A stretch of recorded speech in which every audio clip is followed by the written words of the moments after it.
欢迎回到新闻现场，来看由经济部出资新建、台北市府提供土地合作开发的南港展览馆2馆，日前是正式来启用了。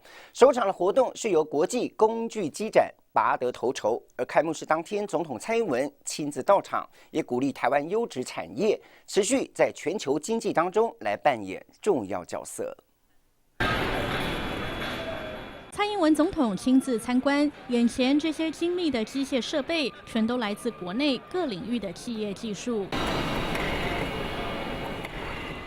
一连6天的台北国际工具机展，在南港展览馆和世贸2馆同步登场，以工业4.0和智慧机械作为主轴，也是南港展览馆2馆正式启用之后首度举办的展览。Taiwan is not big in size,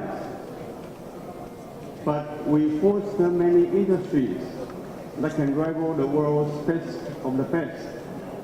Taiwan's machine tool industry has long been competing head-to-head with the world's top machine tool makers, who are also global industrial giants.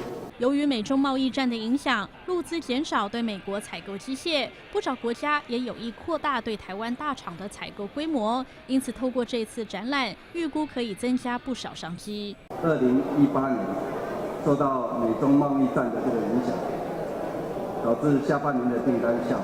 不过，台湾的机械业仍然出口成长了7.2%，出口值达到了274亿美金。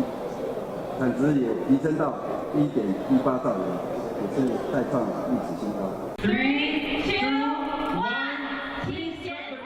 南港展览馆2馆正式启用，开幕式上政商云集。这个展场面积达3万平方公尺，可容纳至少2360个标准摊位。未来要和1馆做整合，成为吸引国际厂商来台的最佳平台。我们持续的走向智慧、自动化生产。